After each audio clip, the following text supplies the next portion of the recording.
But the card, in general, there's still going to be more matches announced. And there is speculation as to who's going to appear where and stuff like that with AEW. That's always a big possibility, isn't it? So that's like every episode since they've started.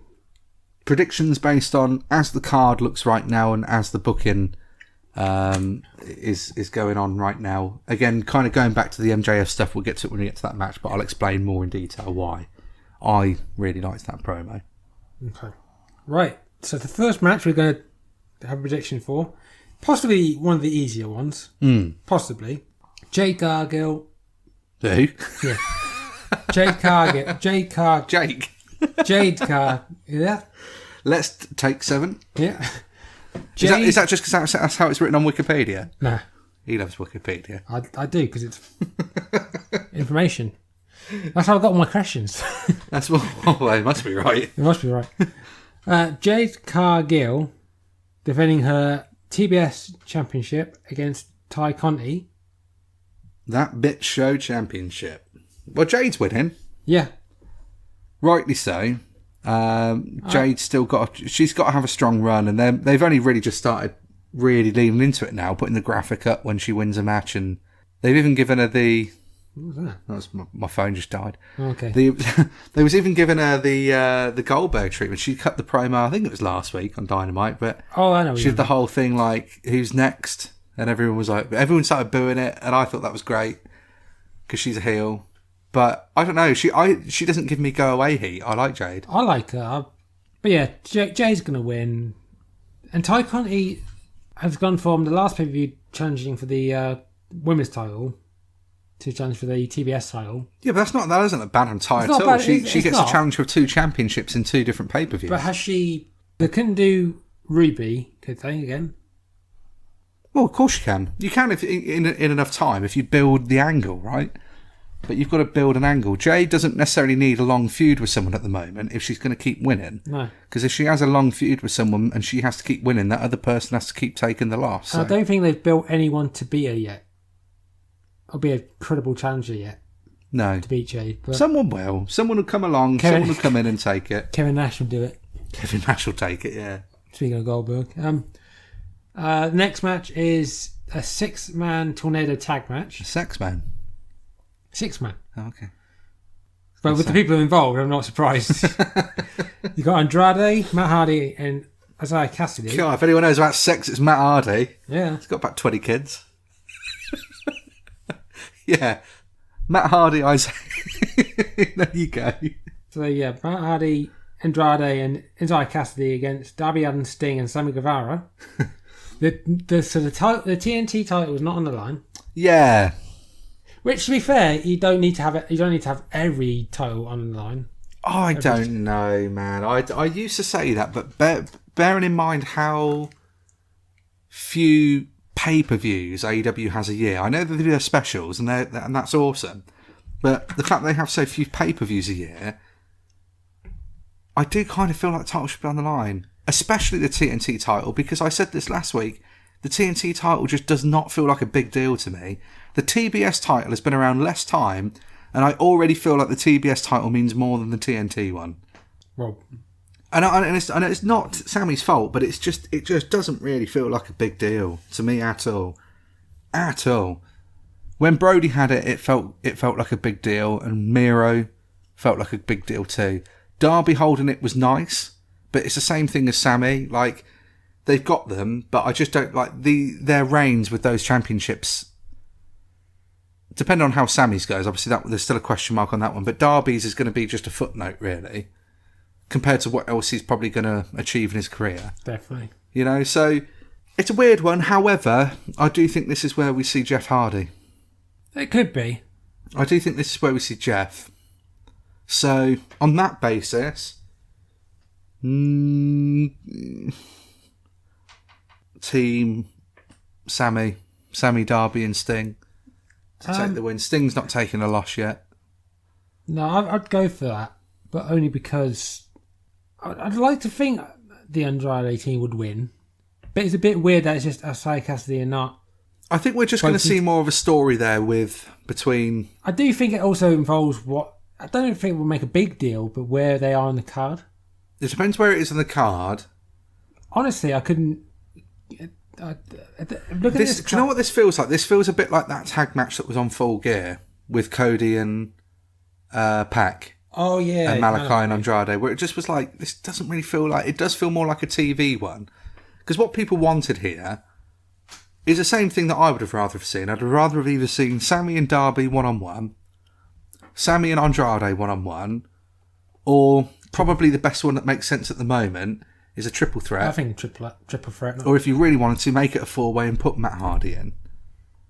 But I suppose what's going to happen in this match is we're going to see the implosion of the AHFA, and Andrade and Hardy are going to kind of fall out. And well, to me, it makes no sense personally, but I would love to be honest. This could be the big redeeming match. No pun intended for Miro, but this could be the big redeeming match for me if we get to just like this is it for the HFO in general. I've hated this big money match stuff. That faction has been so boring for me. I just don't see how it's done anything for anybody. And I'm not knocking Matt Hardy. I'm not knocking anyone in the faction. But there's nothing that they've done that's been entertaining for me at all. I feel like it has ruined Private Party a little bit. Oh, Private Party, like it's absolutely dogged them down. There's no denying it. Like the whole idea of Private Party is that, like, they were the guys in the clubs doing the shots. They're the VIP guys, and it's like now it's they're not. They're just kind of stooges, and it just doesn't work. Same for Butcher and Blade. Like their whole deal since they came to AEW has been. They're just like mercenaries for hire. But you can't keep doing that for everyone. No, well, you can't keep doing it for the same people. But it's always but it is always the same people. Yeah. And it's like if they did APA and did another version of APA. But the APA worked because that's how they sold themselves. The whole idea of that tag team was that they didn't belong to anybody, but they were for hire. Butcher and Blade belong to people when they work under them, and they are literally stooges. The APA, you could hire them out, and if you messed them around, then they'd smash you. Like, the APA at least was like a dominant force. Yeah. Butcher and Blade aren't, and they absolutely should be, because the Butcher is a monster. And he looks the best shape he's ever been in his life. The man looks amazing, and I absolutely rate the Butcher. I do like the Blade, but you want to talk about somebody from a tag team being a standout, it's the Butcher for me, all day long. The guy's just, there's something different about him, and I like it, but... Regardless, they're not in that match, so it is what it is. So we're saying Darby... Yeah. Yeah. But I like to think it might lead to a Sammy Guevara Darby Allin feud, or match in the future. But I think it will, won't it? But they've done way too many of them before already, it feels like. I don't mind it, though. I don't mind if we do another one and the titles are on the line and there's something else at stake. But if Sammy Guevara's left what was left of Inner Circle... I'd rather have him being on his own, not just being in a tag already again. Yeah, exactly. Yeah. That's how we would book it. What's next? Right, there was a triple threat tag for the tag titles, featuring Jurassic Express against Red Dragon, and a team to be announced, which would probably be Young Bucks. Yeah, well, I think so, because of the way it's played out. Obviously, Red Dragon, Kyle O'Reilly eliminated Matt Jackson, who was the last one left of the Young Bucks when they was in the Battle Royal, big tag team Battle Royal, which I like that we're doing a triple threat tag team match there to see how this will play out. Which might sound a bit hypocritical because before, like, if it was WWE, I'd be a bit more like, because they're really hit and miss there. But it's only because you know that WWE openly just doesn't care about tag teams. And if one thing for certain is with AEW, they obviously do very much care about their tag team division. They have a lot of tag teams, but there's a lot more tag teams in AEW that you can say, they're stars and they're proper tag teams. But I wouldn't be surprised if it's not the Young Bucks that are in that match. I wouldn't be surprised if it is FTR. Because if Red Dragon screw the Young Bucks, so that they can't win the next one. I wouldn't be surprised, but we have to wait till this week's Dynamite to find out what's going to happen there. Well, but I do think regardless, this is one of the hardest ones to call, not only because we don't know who that third team's going to be, but because Jungle Boy and Luchasaurus really haven't had the titles for long. It feels like the tag titles have been the one that's been changed around a lot more than even TNT title. Because there's been long I reigns. don't think. Yeah, that's what I mean. It's been long reigns, reigns, but there's not been. I think the TNT titles changed hands more times than the tag has. I'm pretty sure because you think it went Cody, Brody, Darby, Miro, Sammy, Cody, Sammy. So that's 8 times. Whereas the tag titles have gone SCU, Page and Omega, FTR, Young Bucks, Lucha Bros, and then Jurassic Express. So that's only 6, yeah. So tag's definitely been less than TNT. I just think though, on the flip side of the coin, we're going to get the inevitable Red Dragon Young Bucks rivalry. Yeah. But then I don't think that needs a tag title. I don't think that doesn't need a championship. But they think that we need to see Young Bucks every single chance we get. I've got to disagree. When was the last time you can remember Young Bucks had a tag match on Dynamite? Well, because one of them has been injured, at least. I just don't.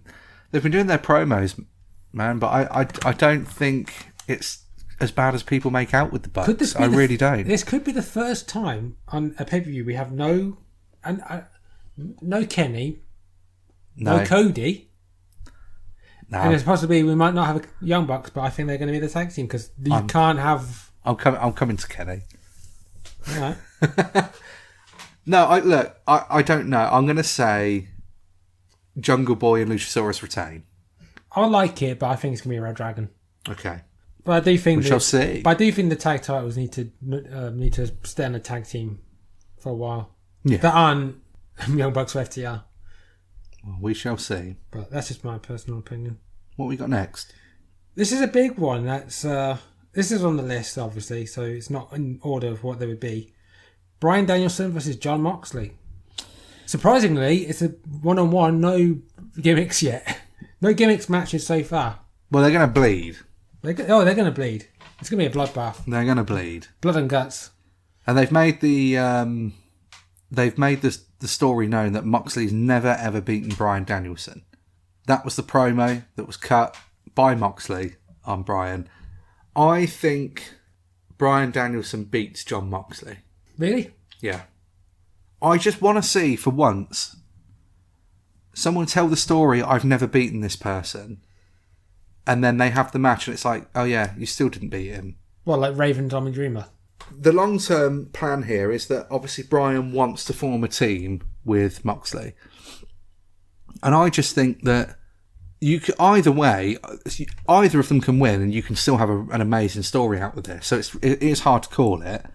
But I think at least if Bryan beats Moxley, then it puts Bryan in more of like the driver's seat, but gives Moxley something more to strive for to go against him. Because ultimately, that even if they end up teaming with each other, it's going to end in another match anyway. And I just feel like if Bryan picks up the win here, and then they do team together, they're eventually going to have another match anyway. So then that's when Moxley finally gets his win over Bryan, right?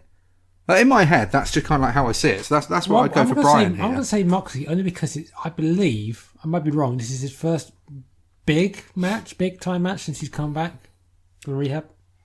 Well, I mean, yeah, because he missed Full Gear, but then he only missed one pay-per-view and then a few of the specials. He's not had like a big style match since he's come back, right? He did have that tag match where he teamed with Punk. I mean, that was kind of a big deal, but it was more for Punk's story than it was for Jon's. It wasn't to help Moxley, was it? No, it was to help Punk, and it furthered the Punk MJF plot. But you go Moxley then. I'm going for Moxley. I want it to be a 20-minute hard-hitting match. Blood. I think this could be Mox's best match, or one of his best matches. I reckon with this one. With Bryan. Bryan's not... I think Bryan's incapable of having a bad match anyway, but... Well, that's it. Can you name a bad match? No. Even his worst. Modern day Bret. I know they're quite different in their own rights, but... Well, Bret had some bad matches, but... Well, they weren't his fault, though. I don't think, were they, really? You can only do what you can do. I mean, he pulled some great matches out of some people. But yeah, man. Okay. I'm glad we're disagreeing, because I do want to whip you in the predictions this time. I'm not losing to you. Not this time. Okay. Well, we'll see, won't we? Yeah, we bloody will, won't we? Right, next match is Chris Jericho versus Eddie Kingston. Oh, please. Eddie Kingston's got to win it. He's got to. Kingston has to win a big match. But this is Jericho, and he barely loses the first time. Kingston has to beat Jericho here. He has to. He needs a big win, doesn't he? And that's the story, isn't it? The story is that he's well, they're from that promo, it's that he's failed. He's scared of success, and again, it's another one where the vet goes down the route calling him a failure and he's a bum and all this sort of stuff. So you can't keep doing this story and then it's always the same result. Like, Kingston has to win here. And, well, if I'll go for Kingston, but if he does lose, it'll be because of a debuting Antonio Cesaro. Could you imagine? Claudio, yeah. Same person. Yeah, but then it depends on if we're going to see anything from... I think Kingston's going to win, but I think we're probably going to see some interference from Proud and Powerful. Do you think Santana and Ortiz? Do you think if he loses, it'll be them costing him? I think if there's going to be a dodgy finish, then they've caused it. But then that's hard because then Jericho comes out of it the face and Kingston comes out the heel, and that is not the way the fans were interpreting that. The fans were booing Jericho and cheering Kingston. Like, Kingston is really one to watch right now. Like, he is blowing up. The fans are getting behind him. They were behind him when he went against Punk. And this was like a couple of months after Punk returned after 7 years. And people chose Kingston over CM Punk. Yeah. And I think it's because Kingston's got that... He's got that thing, hasn't he? Where it's like he just seems so real that people just naturally, I think, gravitate more towards what you can kind of not just sympathise or empathise with, but like what you can relate to. And it's much easier for us to be able to relate to Eddie Kingston than it is to a Jericho. I'm not saying we all live in the same life Eddie has, but I just think he's a more relatable character. That on-screen persona of Eddie, how much of it is the real him and how much obviously is turned up to 11. Eddie's the man. Honestly, I think Eddie's got to win it. He's got to. I want him to win it, but even though Jericho's I always say Jericho's my favourite of all time, but he's getting to that point now where he keeps beating people when he shouldn't. Like when he beat Orange Cassidy for the first match. But I disagree with that, because I think you have to, because if you're going to make a feud out of it, if Orange beats him first, what's the point in having another one? If the point of the feud is that the face goes over in the end, then the heel does have to pick up some wins. But I never liked a feud where... That's why it didn't work with the Malachi Black and Cody ones, because Malachi won 2 and then Cody won 1. Yeah, but then Jericho and MJF, Jericho lost 2 and then won the last one, but they made a big deal out of it because it was essential ending career. Yeah. And I've never liked that. Even But it's the face going over the heel in the end, isn't it? But I've never liked, even if it was like boxing and MMA, and when they've done 3 fights and the first 2 were not even close, but they still did a third fight because they thought it would be a good idea. If you lose twice, don't do it again.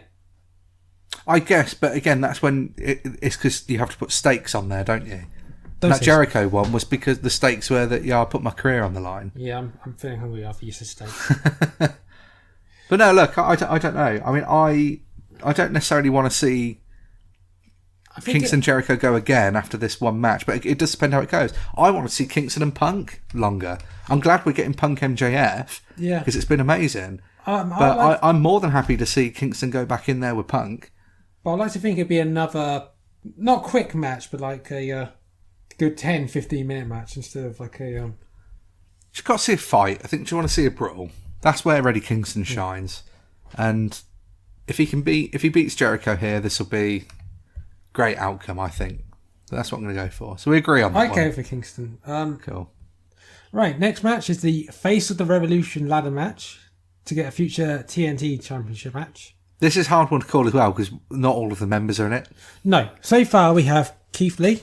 Yep. Wardlow. Yep. Powerhouse Hobbs, finally, getting a big moment. I know. So is Ricky Starks, finally getting a big moment. And Orange Cassidy. That's all we got so far. But So, I think Powerhouse Hobbs and Starks are going to have a bit of a falling out. I think we're going to disband Team Taz soon. How it currently is, I think we're going to see it change a bit. And I think they're going to probably implode. But we've got one name left, right? Is it 1 left, I think? I think it's 6. People are saying maybe Jeff shows up in that, but... Well, they do like a surprise that's never a surprise. I think Keith Lee going in is awesome, but Keith Lee's not going to win this. Wardlow has to win this match. Wardlow's on that. Wardlow's got a really good thing going at the moment, and I think him winning this match, unless it's like a member of Pinnacle, like Sean Spears maybe costs him the match, then so be it. But I don't want to necessarily see Keith Lee win it just because he's the new guy in. But I think but they've done that before, haven't they? With some. I think if Wardlow wins this and then actually wins the title, this could be a big thing for the TNT title. Because it then starts getting associated more with other areas that's going on in the company that I actually really care about. And again, no disrespect to Sammy, but like, he's not in a feud with anyone. He's just sort of there, he's like, yeah, I defend my title. It's like, yeah, cool, but I don't really care about the feuds because he doesn't have any. And he hasn't had any apart from Cody, arguably. There's not been a single feud. Well, this could be Are they going to do the return or debut or whatever, or the last person on the night, or are they going to do one on Dynamite or Rampage? I think maybe someone gets picked this week. Unless they do want to bring like a guest out, like a mystery one out on the night. But I'm sticking with Wardlow, regardless. Whoever the last man's going to be, I'm sticking with Wardlow. It's got to be Wardlow. What if it's Miro? Then again, I suppose if it's Miro, then there's a good chance it could be Miro. Providing that the Pinnacle cost Wardlow. Wardlow can't lose that match on his own merit. It'd have to be, Spears would have to cost him something. But like I said, does it matter where the card this happens? Because it could be the opener, it could be mid card, it could be after. The result of this one isn't going to be. It could be nothing to do with where it is on the card. There's a good chance this match opens, if I'm honest.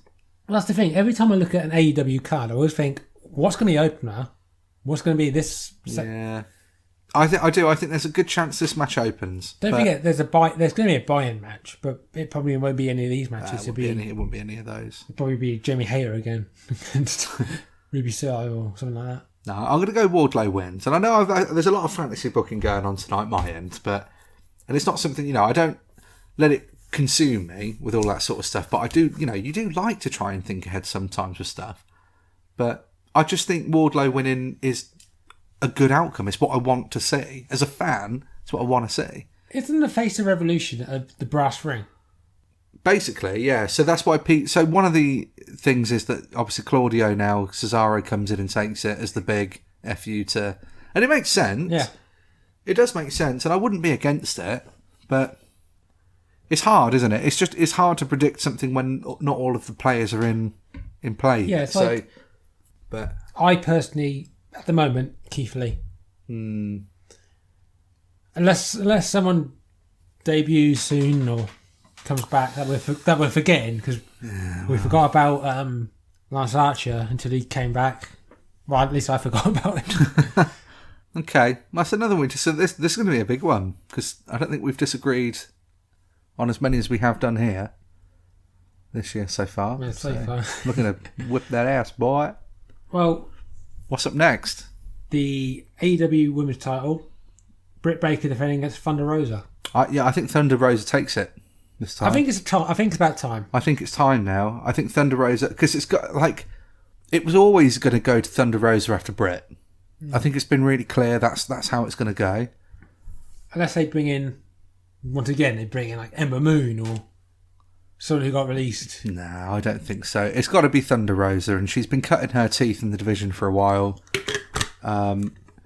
Ever since that match between her and Brit, that was like really, really put them on the map. Well, the hardcore. Yeah. Since then, you just knew, Brit, it was going to go from Brit to Thunder Rosa. That's the thing now is, I'm looking forward to it more this time because can they have a good match without weapons? I think they have a great match, and I rate both of them. Thunder Rosa is great in the ring, considering how long... She's really not been wrestling for that long. No. In comparison to, a lot of other people. But she literally... She wrestles like a complete veteran. She's... everything about her presentation, her music... Yeah, man. Thunder Rosa, she'll be a very good... She's one of those, though, she'd be a really good face champion, and I think she could be a really good heel, too.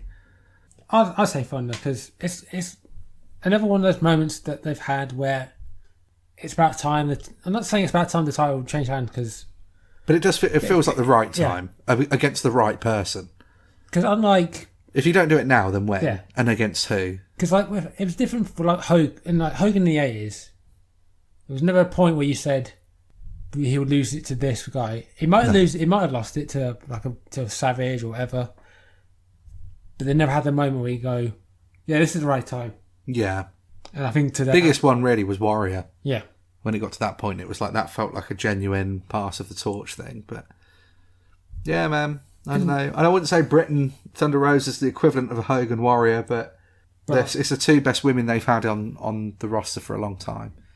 I think obviously there's a lot of good talented women there, but they're the two big standouts, and I think they had the first match within the women's division that really just put everybody on notice. Like don't sleep on this division. No.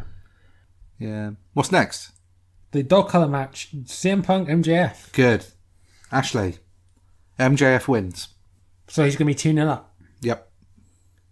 The thing you hate. Before their third one, where Punk might beat him. Yeah. I don't know. I don't know if they will, though.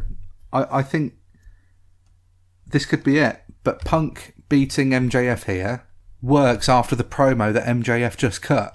One of the biggest bits of backlash from this promo is that, well, MJF is like a super heel. I shouldn't have to be made to feel sorry for him. And I agree. But how much of a super heel is he if he cuts a real genuine story like that, again, going back to what I said about Eddie Kingston, that's something that you can relate to. It's something that makes sense. It makes a bit of sense. 'Cause it's like, oh, maybe that explains why MJF, the character, is such a jerk. Mm-hmm. But he gives you that story just for it to all turn out to just be a bunch of rubbish. And he does it just because he wants to get into the head of CM Punk, because he knows that match is going to be a violent match, and he's trying to take the edge off of CM Punk. So instead of CM Punk coming in there so he's out to hurt him, CM Punk's going to be conflicted, so goes easier on MJF because he feels sorry for him. And that's when MJF strikes then in the match, takes full control, and picks up the win. That's how it feels like it's going for me. And I think that's beautiful storytelling from a heel standpoint. I just think it's the wrong timing. I just think he should have waited until after the match. But he can't do it after the match because he needs Punk to feel sorry for him during the match. But when it's a dog collar match, you're not supposed to feel sorry. Exactly, and that's why I think it adds this new dynamic, isn't it? Punk's asked for a dog collar match before MJF cut that promo. So on the 1 week of Dynamite, not last week but the week before, he says he wants a dog collar match. He brings that up, but he also does say in that promo about, oh yeah, when he shows the picture of MJF meeting CM Punk all those years ago, and he's like, oh, this was like a best day in the world for you, but for me it was Friday. And MJF comes out after that promo, is about to say something on the mic and then just doesn't, and just walks off. And then the next week he comes out and he does cut the promo and he's crying and he puts everything in. He's like, do you know what? You really hurt me with that because you're saying that was just Friday for you and it wasn't for me. It meant everything to me because I got bullied and you were my hero, and then you left all of us anyway. You left for 7 years. You didn't care about anybody. You left me when I needed you. So then I've made myself a promise, instead of looking up to the best in the world or something along those lines, that I was going to be the best in the world. And then Punk comes out and it's this whole thing, like not on the mic, but he's in the ring with, is that true? Like, is that true, Max? And Max like, yeah, it's true. And then just walks off and Punk is conflicted. It adds this, like, it just takes it this turn you just didn't think you was going to see. And I love that because it was just completely out of nowhere. Completely out of nowhere. I just wanted... It depends on what you like, isn't it? It depends on what you want, but... I know it's split, and that's why wrestling... I think wrestling should always have. Yeah, definitely. Not always just be... But I don't want to see people shit on it just because they don't like... Imagine it's like... Because they don't want to feel sorry for MJF, because I don't think people are going to be rewarded. Like, he's still going to turn. He's still going to be a horrible heel. I think it's more to do with the fact that people like him so much as a heel. I want to say it's because being a heel, they don't want him. They don't want to boo. They don't want to like him. I don't think... Yeah, but it's not going to, because people did still boo in his promo. It eased off the more it went on, because people, I think, were getting a bit more like, well, what the hell? Because you're expecting him to sort of be like that, and then, a minute or two later then be like, make the switch there. And he didn't. because he carried on the whole way through. So I think the longer it went on for, the more people were like, oh, hang on, like, what's actually happening here? Like, is he turning face? It gets you talking. Man, I loved it. Honestly, I think it's the best angle in AEW right now. But I've got to go MJF. Well, I'm going for Punk. Only because I just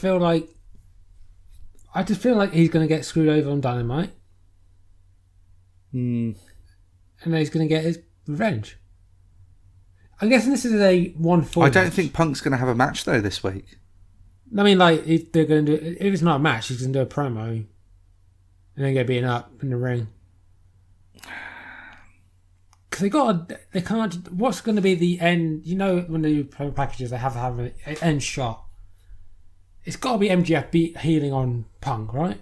It can't just be like a stare down after they've done this promo together. I don't know.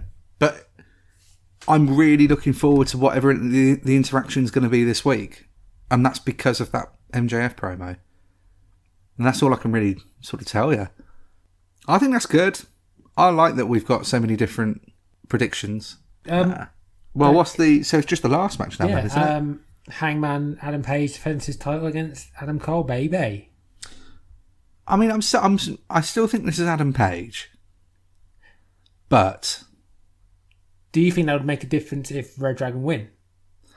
The reason I think this is Adam Page is because I think, again, if there's going to be some shithousery here, Adam Cole with some help from Jay White. So I think we are going to see Jay White. Mm-hmm. And remember, the Elite's splitting up into these two sort of different sides now. And I do think that we're going to see Hangman backed more by the Young Bucks now. And I think we're going to see Kenny Omega return as a face. And support Hangman. Okay, that can be done. Because obviously it's Adam Cole and Jay White that are going to be sort of moving in to Kenny's spot within the Elite. And Hangman's not in the Elite, so Hangman's not a threat to Kenny. But within that faction of the Elite, Kenny's not going to have his beef with Hangman unless it's for the title. He's going to have his beef with Adam Cole, and he's going to have it with potentially Jay White. But at the moment, it's going to be predominantly Adam Cole, isn't it? Because he's the one that's kind of moving his way in. It looks like he's not happy about Red Dragon and Young Bucks being against each other, but, you know, realistically, it just feels like it's going to go that way. And I think it's going to be a face Omega. But again, if we're going to get the Omega-Adam Cole rivalry, it doesn't need the title. Hence why I think Hangman retains. I like to think Hangman retains, but I think it's going to... Because... I think Hangman's going to retain this now until MJF takes it, if I'm honest. That's the long-term prediction. I think the next world champion's going to be MJF. I think it kind of has to be. But then again, like I said, about if Brit wins, then who's next? There's a lot of people that could be next for Hangman, though. There really is. You could do Kenny again. You could do Moxley. You could do Bryan again. I don't want again. I want... Well, if you wanted like new people, you could have Mox. You could have Jay White if you really wanted to. You could have Miro. There's no reason Miro shouldn't be up there. The funny thing about Miro is he's been cleared. He's just got nothing for him at the minute. You could do Miro. There's so many guys there that you could do. I mean, Brian Cage is still there. Apparently his contract's been rolled over for another year. Why not use Brian Cage? Do you know what I mean? There's so many possibilities, so many options they could actually do with Hangman. They might as well, see how much longer they can go on for. He's had some great ones with Brian. He had and it was really good with Lance. But he's not really had that proper blood feud yet. And I think it's because of how good his rivalry was with Kenny, that was such a long build. It's difficult seeing him in these other ones. But there's one other person that he has had that heat with from day one, on screen heat, from day one is MJF. They've always had that little thing there. And like I said, who eliminated MJF in the Battle Royal? Adam Page. I just think that's why then MJF taking the title off of Adam Page is what you do down the line. But Adam Page needs to retain tonight to do it, doesn't he? So tonight? Needs to retain at Revolution to do it. Yeah, man. That's my predictions. I just want Hangman to have a... You're saying Hangman too, aren't you? Yeah, I just want him to have a good reign. I want him to Oh, you just want the best for everyone, don't you? Yeah. Be nice.